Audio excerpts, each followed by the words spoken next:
제 개인적인 생각은 솔라나 크게 성장할 걸로 봅니다. 이더리움을 진짜 위협할 수 있는 대항마로 성장할 걸로 보는데 이번 상승장 사이클 마지막까지는 무조건 이더리움은 살아남는다. 솔라나가 이더리움 생태계를 아직 못 넘어요.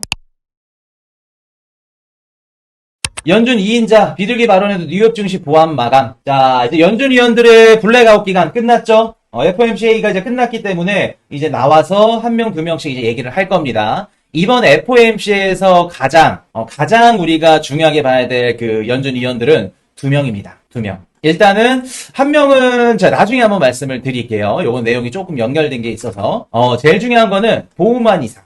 보우만 이사가 이번에 이례적으로 연준 위원들 중에 50bp를 반대를 했죠. 그렇기 때문에 앞으로 다음 FOMC에서 보우만 이사가 어떤 식으로 얘기를 할까 뭐 이런 부분들. 그리고 보우만 이사가 어떻게 보면은 좀 트럼프 정권 때 심어놨던 저 연준 위원들 중에 한 명이기 때문에 아마 공화당 쪽에 가까울 가능성이 높아요. 높기 때문에 그런 식으로 지금 보우만 이사가 반대표를 던지고 나머지는 다 50bp를 했다. 그래서 제가 항상 누누이 말씀드렸지만 이번 연준의 50bp 금리 인하는 정치적인 영향이 굉장히 많이 받았다라는 말씀 드립니다. 그래서 지금 뭐 시장에서 당장 나쁠 거 없습니다. 이따가 이제 일정 말씀드리면서 좀 위험한 구간을 말씀드릴 건데 그거 제외하고는 따로 없어요. 그래서 이번 주는 27일 BOJ 그 총리 어떤 분이 될지 그거랑 이제 미국 GDP 발표, 그리고 PCE 발표까지 요 세 가지 중요하게 보시면 됩니다. 자, 일본은행 금리 동결 유력시 인플레이션 10개월 만에 최고치. 자, 이거는 좀 안 좋은 기사죠. 자, 앞으로 우리가 일본은행 아니라 일본의 뭐를 좀 봐야 된다? 모든 경제 방송들이 지금 금리만 보고 있죠. 일본의 금리가 올라가면 미국의 금리도 인하했기 때문에 무조건 엔캐리 트레이드 청산이 나온다. 그렇게 지금 배우고 있죠. 제가 이거 아니라고 한번 찝어드렸었죠. 일본의 뭐를 중요하게 봐야 된다? 일본의 성장을 봐야 된다. 미국도 마찬가지고. 금리가 아니라 성장. 총리 선출 27일 중요하게 봐야 되지만 일본의 성장이 나오면 어떻게 된다? 일본의 금리를 따로 안 올려도 미국에서 자산이 일본으로 회귀할 수 있다. 아무리 미국이 금리를 내리고 일본이 금리를 올려도 미국의 성장률이 좋아. 그러면 엔화를 갖고 미국에 투자한 투자자들 일본으로 엔캐리 트레이드 자금 회귀 안 합니다. 왜? 일본의 성장률이 낮는데 금리 격차만 보고 일본으로 회귀한다 자산이? 그렇지 않죠. 성장을 봐야 된다. 일본이 됐든 미국이 됐든 미국이 금리를 내려도 엔캐리 트레이드 청산이 나지 않습니다. 왜? 미국의 성장이 받쳐주면. 이해되셨나요? 그렇기 때문에 일본의 성장, 어떻게 보면 좀 물가도 같이 보셔야겠죠. 금리 인상을 할 수 있는 좀 직접적인 영향을 줄 수 있는 부분이니까. 그래서 제일 중요한 거는 일본의 성장을 보자. 미국의 성장도 중요하고. 그래서 우리가 금리도 중요하지만 엔캐리 트레이드 청산에 직접적인 영향을 주는 건 성장이다. 이렇게 보시면 됩니다. 자, 돌반지 50만원 훌쩍. 금값은 사상 최고치다. 금값이 좋죠. 제가 수개월 전에 우리 정규방송에서 금 포트폴리오에 담으시는 거 좋습니다. 추천 한번 해드렸었죠? 대신 금을 담는 분들은 내가 돈을 많이 벌 거야. 수익을 창출할 거야. 라는 개념보다 내 소중한 자산을 지킬 거야. 해지 역할로 금을 담는 거 좋다. 라는 말씀 드렸던 거 기억하실 겁니다. 그런 용도로 담았는데 가격까지 상승을 해. 그러면 뭐 일석이조지. 금 가격은 아마도 경기 침체가 심하게 막 벌어지지 않는 이상은 내년도 좀 금 가격 괜찮게 봅니다. 근데 만약에 진짜 뭐 2007, 2001 막 리먼 사태처럼 막 무너졌어. 경기 침체 때는 금도 같이 무너집니다. 전 세계 자산 시장이 다 무너져요. 그 정도로 위험할 때는. 근데 얕은 경기 침체다 그러면 금은 계속해서 갈 겁니다. 그래서 지금 정치적 불확실성도 있고 이런 부분들이 맞물리다 보니까 금 가격이 올라갈 수밖에 없어요. 그럼 코인 이슈야, 금 가격이 언제쯤 꺾일 것 같냐? 만약에 꺾인다고 하면은 진짜 세게 경기 침체가 오던가 아니면 경제가 성장이 잘 나오던가 둘 중에 하나입니다. 근데 경기 침체가 저는 이제 내년 내후년 경기 침체가 얕은 경기 침체가 올 거라 생각을 해요. 이미 왔다고 생각을 하고. 근데 막 세게 경기 침체가 온다. 요거보다 어떻게 보면 경제가 조금 좋아서 금의 수요가 줄어들 수 있다. 이런 부분들은 가능할 수 있겠죠. 그래서 두 가지 상황이 벌어지면 금 가격은 살짝 꺾일 거다. 자, 솔라나 모바일 신형 스마트폰 C커 공개 예약 주문 14만 대 돌파. 솔라나 잘 나가죠.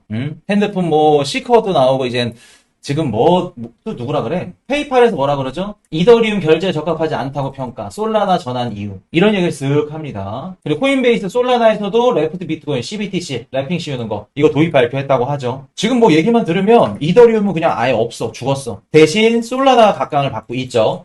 제 개인적인 생각은 솔라나 크게 성장할 걸로 봅니다. 앞으로도 솔라나 이더리움을 진짜 위협할 수 있는 대안마로 성장할 걸로 보는데, 이번 상승장 사이클 마지막까지는 무조건 이더리움은 살아남는다.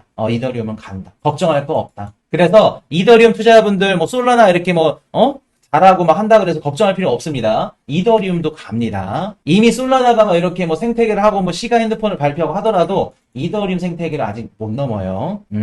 아직은 넘을 수 없는 상황이라는 거. 그럴 때는 이더리움 걱정하실 필요 없다는 거 말씀을 드리고. 자, 해리스 2차 토론 거절한 트럼프 압박. 회피할 변명 찾나. 자, 해리스 입장에서는 TV 대선 토론 때 자기가 이겼죠? 이겼으니까 이제 세기를 받고 싶을 거야. 근데 트럼프는 당연히 회피하는 게 더 맞겠죠. 본인한테는. 그러니까 트럼프 입장에서는 야, 내가 이겼는데 왜 굳이 또 하자 그래? 역시 패자가 계속 요청을 한다라는 얘기고. 어떻게 보면 억지죠.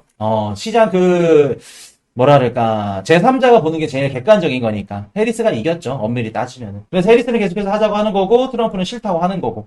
그래서 아마도 트럼프 쪽에서는 아마 안 할 걸로 봅니다. 한 달밖에 안 남았기 때문에. 명분도 근데 충분해. 시간이 이렇게 얼마 안 남았는데 무슨 TV 대선 토론이냐. 그런 식으로 얘기를 하는 게 쭉, 시장에서 어느 정도 이해가 되겠죠. 트럼프 입장에서도 조금, 꼬인 게 뭐냐면, 트럼프 캠프에서는 이제 바이든 캠프에 대한 공격 미사일, 포탄들을 다 분기별로 예정을 맞춰놨죠. 예를 들어서 10월 달에는 이거 터뜨릴 거고, 11월 달 대선 직전에 이거 터뜨릴 거고, 다 준비를 해놨는데, 도중에 후보가 바뀌어버렸죠.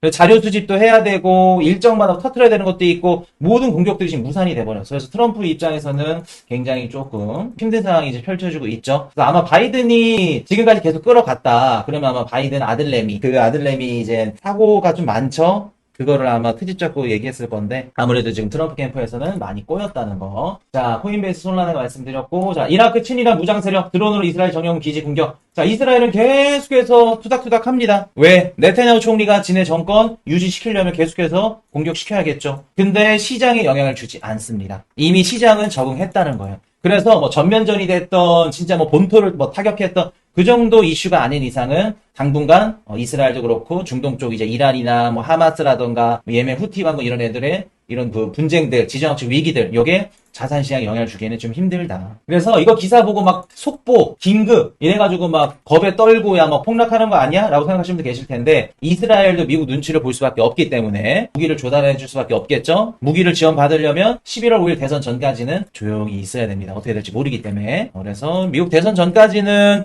제 개인적인 생각으로는 막 큰 이런 이슈나 이런 것들은 안 일어날 걸로 봅니다. 안 일어나는 게 또 좋겠죠. 자, 이렇게 말씀드리고. 자, 암호화폐 미국 증시 상관관계 2년 내 최고치 거시요소 영향. 자, 요거 기사 보고 어떤 생각이 좀 드세요? 요거 딱 기사 봐. 기사 보고 나서 야, 미국 증시 상관관계가 높다 그러네? 이거 보고 진짜 많은 걸 느껴야 됩니다, 여러분들. 자, 나중에 한번 이건 좀 깊게 한번 다뤄드릴 건데, 우리 막 2017, 2018, 2019 막 진짜 막 말 같지도 않은 분석으로 막 비트코인 시장 분석하죠. 차트 막 그려놓고, 뭐 기영이 차트가 어떻고, 분봉이 어떻고, 무슨 차트가 어떻고, 물론 차트로 시장을 보시는 분들, 뭐 관점 보시는 분들을 무시하는 게 아닙니다. 근데 그런 분들 대다수가 어떤 성향이냐면 경제 관련 지식들은 그냥 담쌓고 살아. FOMC가 뭔지, 금리를 올리면 어떻게 되는 건지, 금리를 인하하면 어떻게 되는 건지, 채권 시장에서 어떻게 매수가 들어가는지 아예 몰라. 그냥 차트적 관점, 아니면 기관들, 세력들이, 가격이 올라가면 세력들이 그냥 매집한 거고 던지면은 매도한 거예요. 그런 식으로 주먹구구시로 이제 분석하시면 안 된다는 겁니다. 진짜 그거는 그냥 장난치는 거예요. 이제 우리 암호화폐나 코인 관련 이제 분석하시는 뭐 유튜브 채널이나 분석가 분들도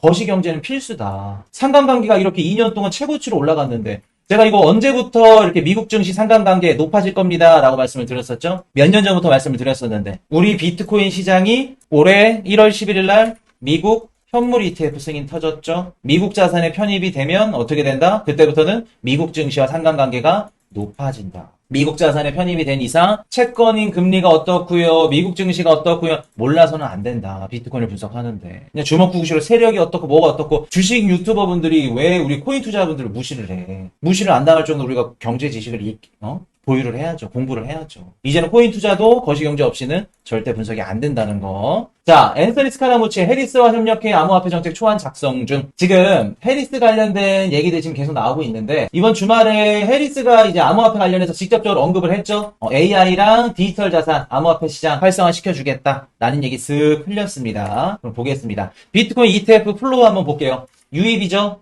블랙록은 좀 유의미하게 들은 거 없고, 어차피 1등 자리를 굳건하게 지키고 있기 때문에 지금 힘줄 필요 없겠죠. 그래서 뭐 전체적으로 유입세로 이렇게 지금 가고 있다는 거. 이더리움도 나쁘지 않습니다. 유입세. 크게 반응은 없는 것처럼 보이지만 이렇게 유입세 이렇게 들어오고 있다는 거. 자, 일정 한번 짚어 드릴게요. 9월 25일 미국 신규 주택 판매 지수 발표되고 26일 날 국내 총생산 GDP 발표됩니다. 예상치가 3.0인데 저도 2% 중후반 그렇게 봅니다. 3%보다 높게 나온다 그러면 시장은 단기적으로 올라갈 가능성 높아요. 그래서 26일 날 미국 GDP가 잘 나오네 그러면 경기 침체가 없겠네. 연준이 50bp를 내렸던 이유가 경기 침체가 아니라 진짜 경기가 좋아서 좋은 거를 유지시키기 위해서 내렸네. 라는 시장의 인식이 조금 더 짙어질 겁니다. 그러면서 26일은 굉장히 뷰가 좋을 수 있다는 거. 그리고 신규 실업자 청구 건수 이거는 걱정 안 해도 될 것 같아요. 20만 초반대 나올 걸로 보고 개인 소비 지출 요것도 크게 걱정 안 합니다. PCE 지표. 조금 걱정되는 게 자민당 총재 선거. 근데 요것도 왜냐면 BOJ에서 우리 금리 안 올릴 겁니다. 당분간 얘기를 해줬기 때문에 요것도 크게 영향을 줄 것 같아 보이진 않아요.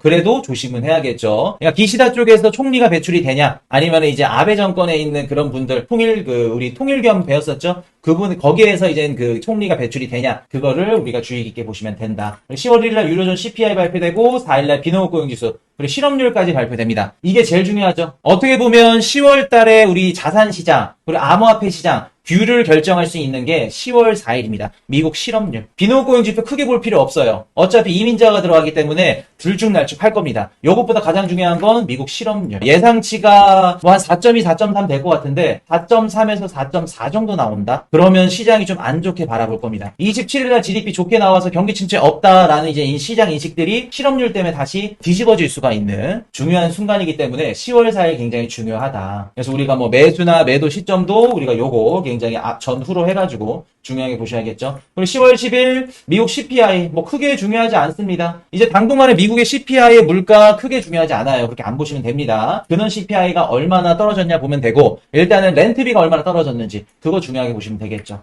생산자 물가지수 PPI 발표될 거고 이것도 살짝 소폭 좋게 나올 걸로 봅니다. 중국 PPI 넘어가고 11월 5일 드디어 대선. 그리고 대선 3일 후에 연준 금리 결정이 있습니다. 아마도 25bp 아니면 안 내리던가 이 둘 중에 하나 될 가능성이 높아요. 자, 요거는 변수까지는 아닌데 일주일 남았어요. 지금 미국의 연방정부 임시 예산안 결정이 9월 30일까지입니다. 회계연도가 9월 31일까지다 보니까 9월 30일까지는 요 결정을 해야 돼요. 그래서 만약에 이거 안 된다, 계속된다 그러면 뭐 이제 폐쇄, 셧다운. 우리 매년 연말, 연초 지긋지긋하죠. 민주당 공화당 맨날 티격태격 해야죠. 미국 셧다운 터지는 거 아니에요. 공무원들 막 중지돼가지고 만들어하는 거 아니에요. 우리 작년에도 그랬고 올해 초에도 그랬죠. 그래서 그 이슈가 9월 30일까지인데 이거는 아마도 민주든 공화가 됐든 둘 다 통과시킬 겁니다.